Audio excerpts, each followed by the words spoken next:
you able to separate that your agent's dealing with Joe Banner, whoever the front office is, and you say going in, can you separate, in that case, Andy Reid or your coaches or your sort of the football operation from the business side where it doesn't affect you, where you understand that's business, this is football? Well, you want to be able to do that. It's hard because for the Eagles or whatever the club is, it's a business decision. They're doing what's best as a business.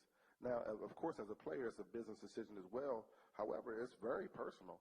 It's very personal when you say, I can't do this and you can't do that. And the bottom line is the difference between $8 million signing bonus and 10 is a lot of money. And so you want to get the most as you can. And so I think Andy Reid did a very good job, even though I knew he was part of the whole the management, the conversation. I knew he was in on those conversations. But I think he did a very good job of kind of playing the fence with both. And as a coach, it's a tough position to be in because you're saying, okay, we need Brian Westbrook to play for us, but you're also trying to save the team as much money as you can. And so I'm going to Andy. I'm saying, Andy, show me the money. Give me the money. What's the problem? You need me as a player. And he's saying, yeah, we need you as a player because he's a coach and he understands everything that he asks me for. But that doesn't necessarily always go back to Joe Banner or whoever is making the decision as we need to give Brian Westbrook the money. He's like, well, we can get him for $2 million less than he's asking. And so it's a delicate thing. And as a player, when you're 25, 26 years old, everything's personal. He don't want to pay me, I don't like him then. So when I see Joe Banner in the hallway, I'm gonna bump into him. He was invited here. That's perhaps why he didn't come.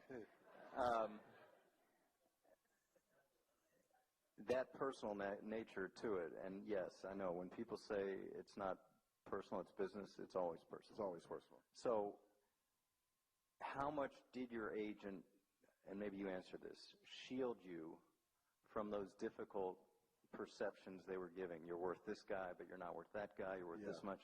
How much did your agent try to position it like, hey, Brian, that's okay. They like you. They want you.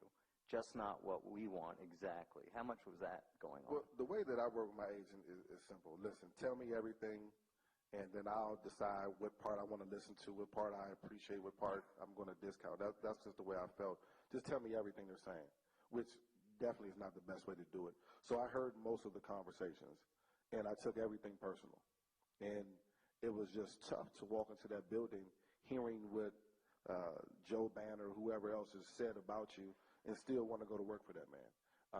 And some agents do a better job. I was just one of those clients that I wanted to know so that when I'm dealing with this person in a day-to-day situation, I want to know who you are. Because if you're talking bad about me behind my back, I don't want to be your best friend when I see you. And so he told me everything, and a lot of those things I just didn't like. And I think it's a little bit different now, just because Howie's a different type of person, especially with the Eagles. He's more of a guy that you can go talk to. And it doesn't mean that there's going to be a different outcome, a different answer.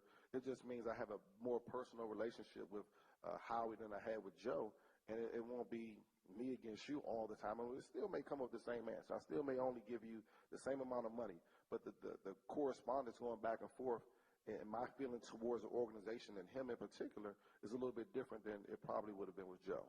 Did you ever confront Joe personally? We had a couple tough conversations.